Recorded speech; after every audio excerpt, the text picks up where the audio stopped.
Boa noite a todos. Iremos apresentar o trabalho de tensão e deformação no solo, cujo grupo é formado por Emanuel Dantas, Gediel Espíndola e Gustavo Henrique.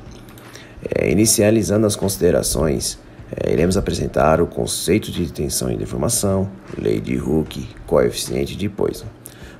Neste trabalho, será apresentado como o solo se comporta mediante a sua solicitação. Iremos mostrar as tensões, iremos mostrar as suas deformações e tendo como base de um princípio as tensões efetivas, que é de extrema importância, como vou mostrar mais à frente. Tensões no solo.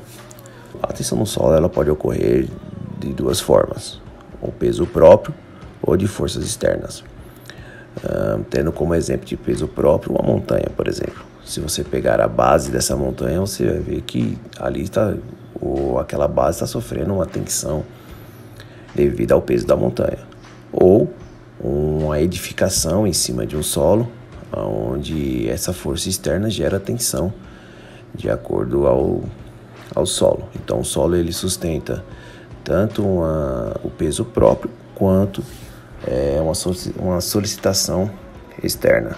Então, tendo visto aí, é necessário que para uma obra, uma edificação, é necessário fazer ali uma investigação da tensão daquele solo, onde tudo está originando ali, pois pode ter ocorrido já algo naquele solo em que houve uma tensão e nessa tensão houve a diminuição do solo.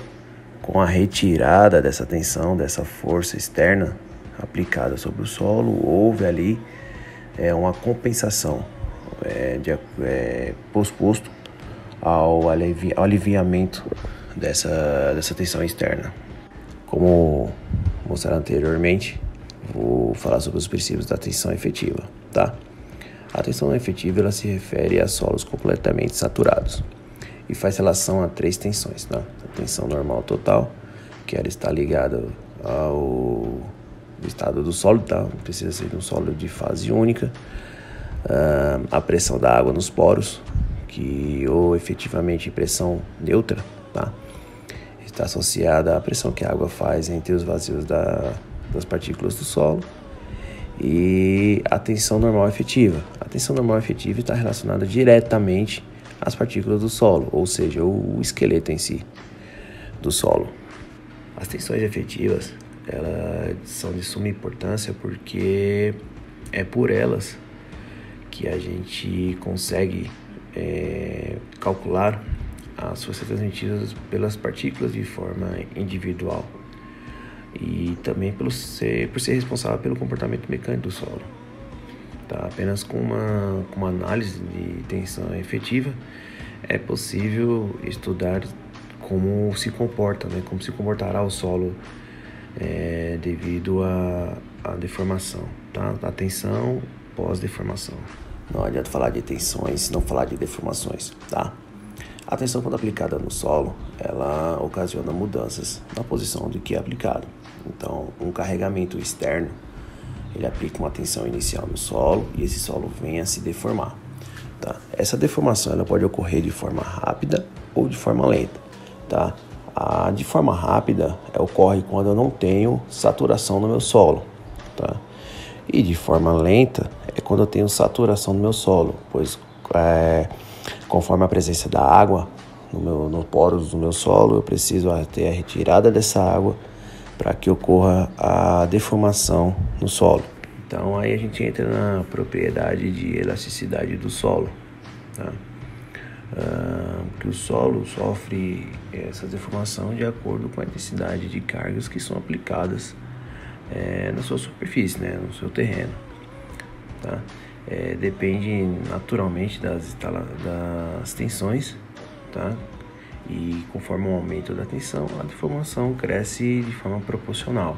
Sendo assim, então quando a gente aplica uma deformação, então ele tem que deformar e quando a gente tira essa aplicação de tensão, ele voltar ao seu estágio inicial. Então sem a sua ruptura. Então essa é a forma elástica do solo, esse é o comportamento elástico do solo.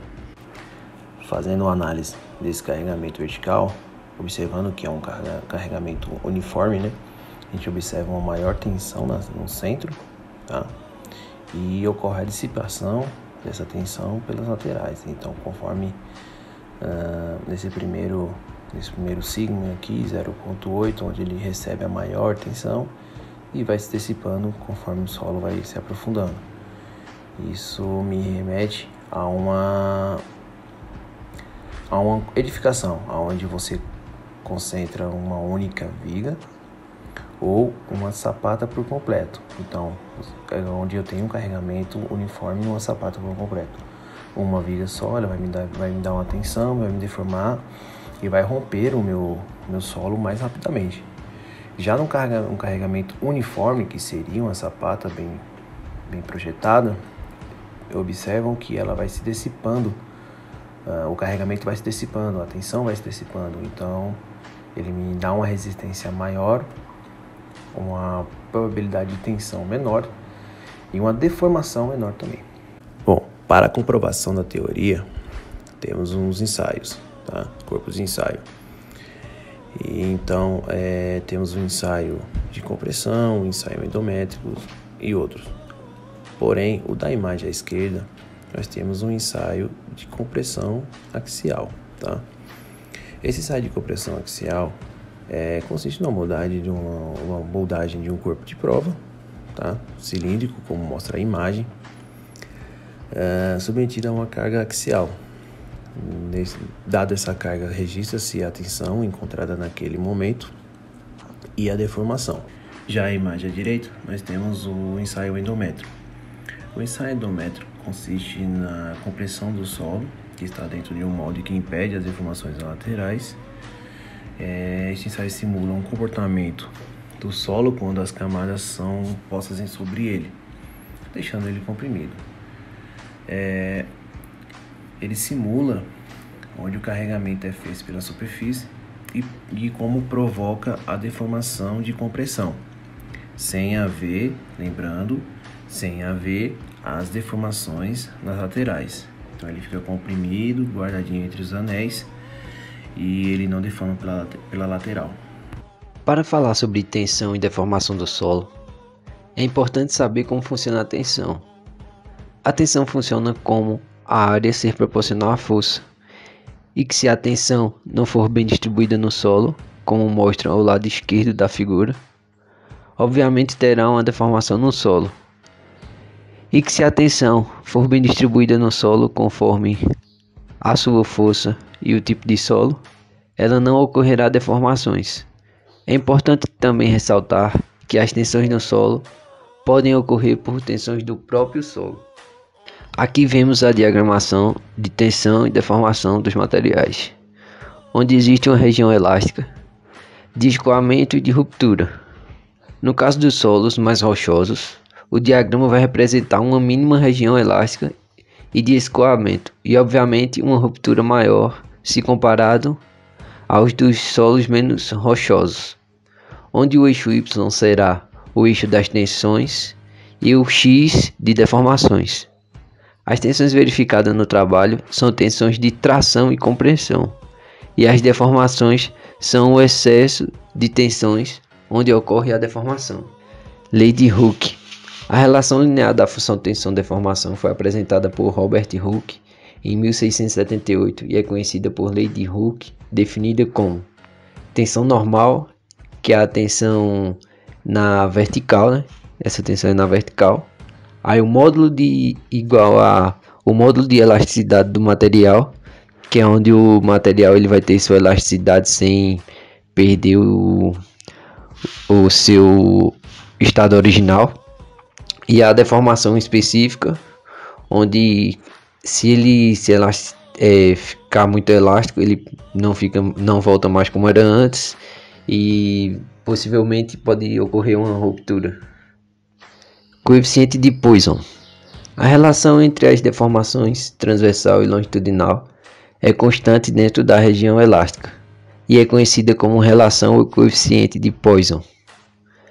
Aí, esse coeficiente de Poisson é importantíssimo para o estudo de tensão e deformação dos solos, onde se tem, por exemplo, tensões, seja ela de tração ou compressão, onde irá ocorrer deformações, como mostra a primeira figura.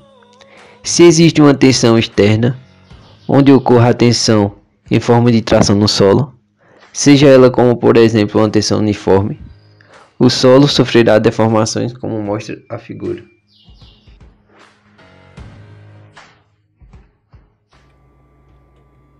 No solo ocorrem tensões devidas ao peso próprio e às cargas aplicadas. Quando a superfície do terreno é horizontal, a tensão atuante no plano horizontal a uma certa profundidade será normal ao plano.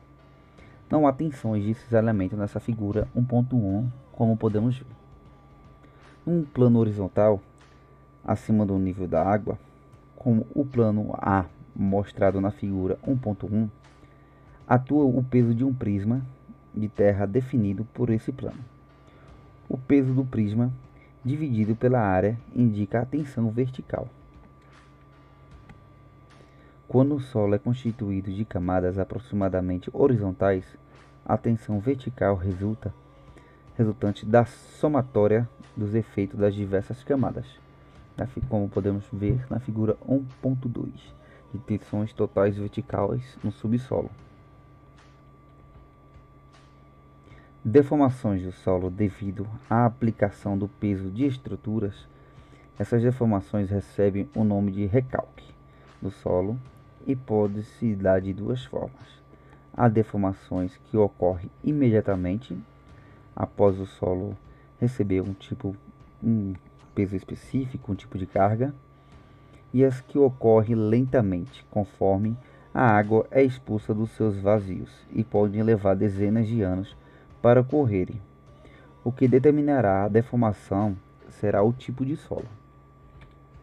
Aqui está o referencial teórico dessas pesquisas.